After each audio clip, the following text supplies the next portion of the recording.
السلام علیکم، ویلکم ہے یوٹیوب چینل میں حاضر ہوئے ہیں آپ کی خدمت میں ایک اور نیو ہسٹریکل سٹوری لے کے۔ آج کی جو ہماری سٹوری ہے وہ بہت ہی انٹرسٹنگ اور لاجواب ہونے جا رہی ہے جی۔ آج کی ہماری سٹوری ہے فرعون اور ایجپٹ یعنی کہ مصر کے متعلق۔ تو کس طرح فرعون نے مصر پر قبضہ کیا اور پھر جب حضرت عمر بن خطاب رضی اللہ عنہ کا دور حکومت آیا تو کس طرح انہوں نے پھر ایجپٹ پر حملہ کیا۔ تو یہ مکمل ہسٹری ہم جاننے جا رہے ہیں اسی سٹوری میں۔ تو چلیں جی، بنا آپ لوگوں کا وقت ضائع کیے چلتے ہیں اپنی سٹوری کی طرف۔ تو جیسا کہ میں اپنی ہر ویڈیو میں آپ لوگوں کو بتاتا ہوں کہ میری جو بھی ویڈیو ہوتی ہے وہ ریئیکشن پہ مبنی ہوتی ہے، جو جتنا بھی کریڈٹ ہے ان بھائی صاحب کا ہے۔ تو چلیں جی، بنا آپ لوگوں کا وقت ضائع کیے چلتے ہیں اپنی سٹوری کی طرف۔ جو ہزاروں سال تک پورے ایجپٹ پر راج کرتے رہے، لیکن اب فائنلی مسلمان عمر بن خطاب کی خلافت میں فرعونوں کے اسی ایجپٹ کو ہمیشہ کے لیے ان سے چھیننے والے تھے۔ یہ سٹوری ایجپٹ کی فتح کی سٹوری بہت ہی انٹرسٹنگ ہونے والی ہے، کیونکہ آج تک اسے کسی نے ایکسپلین نہیں کیا۔ پر ویٹ، یہاں پر ایک بہت بڑا مسئلہ تھا۔ خلیفہ عمر یہ چاہتے ہی نہیں تھے کہ مسلمان ایجپٹ پر حملہ کریں، کیونکہ ایجپٹ پر حملے سے کچھ ہی عرصہ پہلے مسلمانوں کی خلافت پر ایک بہت بڑی مصیبت آئی تھی، طاعون۔ یہ ایک ایسی بیماری تھی جس نے مسلمانوں کی فوج کے 25,000 سولجرز کو شہید کر دیا تھا، اور صرف سولجرز کو ہی نہیں بلکہ مسلمانوں کے سارے بڑے جنرلز بھی اس بیماری سے فوت ہو چکے تھے۔ جس کے بعد خلیفہ عمر خود حالات کو کنٹرول کرنے کے لیے مدینہ سے مسلمانوں کی آرمی کی طرف گئے، اور وہاں ان کی ملاقات مسلمانوں کے نئے آرمی چیف عمر بن عاص سے ہوئی، جنہوں نے حضرت عمر کے سامنے ایک نیا آئیڈیا، ایک نیا پلان رکھا کہ اب ہمیں سلو ہونے کے بجائے فرعونوں کے ملک ایجپٹ کی طرف جانا چاہیے۔ لیکن حضرت عمر اس بارے میں تھوڑا کنفیوز تھے کہ ابھی ہماری اتنی بڑی فوج اس بیماری سے شہید ہو چکی ہے، اور بالکل ایک چھوٹی سی فوج کے ساتھ ایجپٹ کو فتح کرنا بہت ہی مشکل ہوگا۔ اور حضرت عمر کو اس بات کا بھی خطرہ تھا کہ ایسا نہ ہو کہ مسلمانوں کی فوج ایجپٹ کی طرف چلی جائے اور پیچھے سے ان پر پرشین ایمپائر حملہ کر دے۔ لیکن آرمی چیف عمر بن عاص مضبوطی سے کھڑے رہے کہ نہیں، ہمیں ایجپٹ کی طرف ہر حال میں جانا چاہیے، کیونکہ عمر بن عاص اسلام لانے سے پہلے مکہ کے ایک بہت رچ بزنس مین تھے، اور اپنے بزنس کی وجہ سے ان کا بار بار ایجپٹ کی طرف آنا جانا ہوتا رہتا تھا۔ تو اب انہیں اس بات کا بہت اچھی طرح پتا تھا کہ ایجپٹ کے لوگ مسلمانوں کے سامنے کبھی کھڑے نہیں ہو سکتے۔ آخر ان کے بار بار کہنے پر حضرت عمر نے ان کی بات مان لی اور انہیں ایجپٹ پر حملے کی اجازت دے دی، لیکن ایک شرط پر کہ چلو تم ایجپٹ کی طرف روانہ تو ہو جاؤ، لیکن اگر میرا ارادہ بدل گیا تو تمہیں اپنی پوری فوج کے ساتھ واپس آنا ہوگا۔ یہ سن کر عمر بن عاص نے اپنی فوج کو ریڈی ہونے کا حکم دیا اور صرف 4,000 کی فوج کے ساتھ ایجپٹ کے کیپٹل کی طرف روانہ ہوئے۔ Now, at the same time, Umar bin Aas Egypt اور حضرت عمر مدینہ کی طرف بڑھ رہے تھے، اور اس پورے راستے میں حضرت عمر صرف ایجپٹ کے بارے میں ہی سوچتے رہے۔ اور جیسے ہی حضرت عمر مدینہ پہنچے، انہوں نے سارے بڑے صحابہ کی ایک میٹنگ بلائی اور ان سے ایجپٹ کے بارے میں پوچھا کہ مجھے بتاؤ کہ ہمیں کیا کرنا چاہیے، جس پر حضرت عثمان اور باقی صحابہ نے کلیئرلی کہا کہ ہمیں ایجپٹ کی طرف جانے والی فوج کو روک دینا چاہیے۔ آرمی چیف، منسٹر، صحابہ، ان سب کی باتیں سننے کے بعد آخر حضرت عمر نے فیصلہ کیا اور عمر بن عاص کے نام ایک لیٹر بھیجا، جس میں حضرت عمر نے اپنے آرمی چیف کو کلیئر آرڈر دیا تھا کہ جیسے ہی تمہیں میرا یہ خط ملے اپنی پوری فوج لے کر واپس آ جاؤ، لیکن اگر تم لوگ پہلے ہی ایجپٹ کے بارڈر کو کراس کر چکے ہو تو پھر اللہ کا نام لو اور آگے بڑھو۔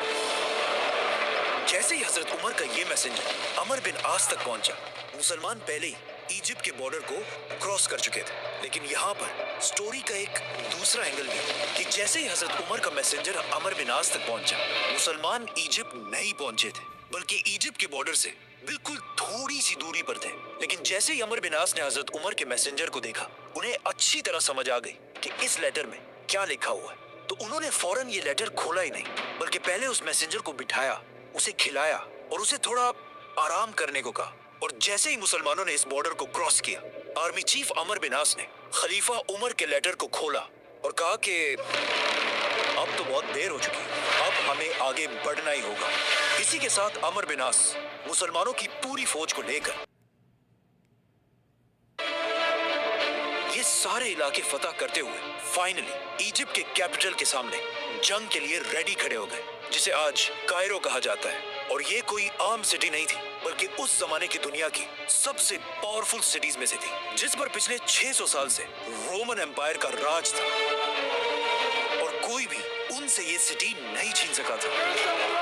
मुसलमानों की फौज ने सीधा आकर इस सिटी के सामने अपने टेंट्स लगाए और जंग के लिए बिल्कुल रेडी हुए, जिसे देखकर रोमन्स ने भी अपनी पूरी फौज को मुसलमानों के सामने खड़ा किया, जिसमें बच्चे, औरतें, बूढ़े सब शामिल थे, ताकि ये करने से मुसलमानों के दिलों में उनका खौफ बैठ जाए। बट वो किसको डरा रहे थे? मुसलमानों को? I don't think so.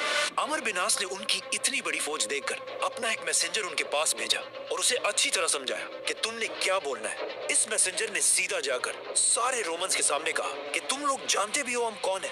हमने अभी अभी तुम्हारे बादशाह हरकल को बुरी तरह हराया है, तो अब तुम हमारा क्या बिगाड़ लोगे? ये सुनकर वहाँ पर सब हैरान हो गए, लेकिन वहाँ के लीडर साइरस ने कहा कि बात तो सही है। इसी के साथ अमर बिन आस ने फुल ताकत के साथ इजिप्ट के कैपिटल पर हमला कर दिया, लेकिन कोई फायदा नहीं हुआ, क्योंकि सिर्फ 4000 की फौज के साथ इजिप्ट का कैपिटल फतह करना इम्पॉसिबल था। इसीलिए अगले 7 महीने तक मुसलमान इसी तरह इस सिटी के सामने अपने कैंप्स में बैठे रहे और आखिर आर्मी चीफ अमर बिन आस को भी समझ आ गई कि अब वक्त आ चुका है कि मदीना में खलीफा उमर से मदद मांगी जाए। हजरत उमर को इस बात का पहले ही पता था कि अमर बिन आस इजिप्ट को बहुत ही लाइटली ले रहा है और उसे जरूर ज्यादा फौज की जरूरत पड़ेगी, तो उन्होंने फौरन 12,000 की फौज इजिप्ट की तरफ रवाना की और इस फौज का लीडर एक बहुत बड़ा सहाबी जुबैर बिन अवाम को बनाया।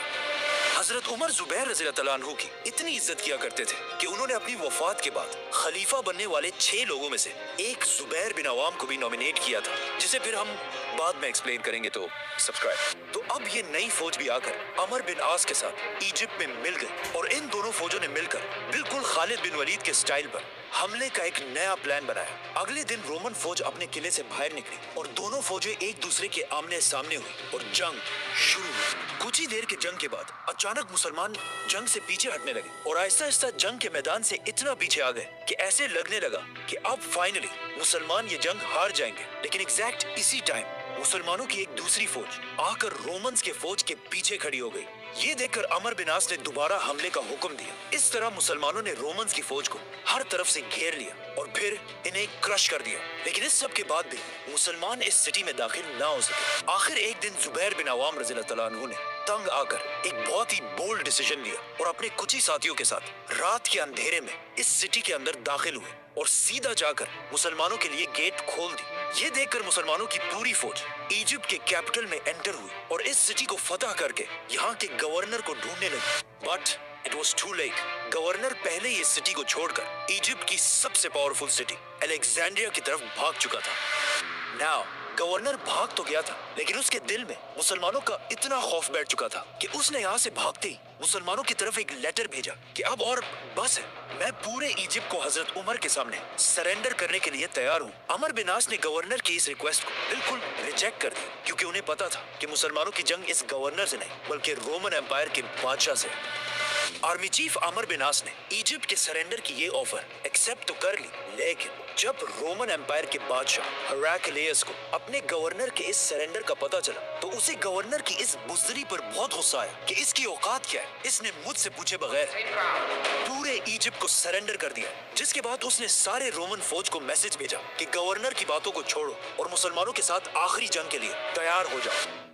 मुसलमानों के आर्मी चीफ अमर बिन आस को भी समझ आ गई कि अब रोमन एम्पायर का बादशाह आखिरी दम तक लड़ने के लिए तैयार है, तो उन्होंने भी अपनी आर्मी को अलेक्जेंड्रिया की तरफ जाने का हुक्म दिया। अब यहाँ पर एक बहुत ही इंटरेस्टिंग स्टोरी है कि जब मुसलमान अपना सामान पैक कर रहे थे और अपने टेंट्स को बांध रहे थे, तो अमर बिन आस रज़ियल्लाहु अन्हु भी अपना टेंट बांधने के लिए गए। तो वहाँ उन्होंने देखा कि उनके टेंट के अंदर ही एक कबूतर ने अपना घोंसला बनाया हुआ है और साथ उस कबूतर के बच्चे भी थे।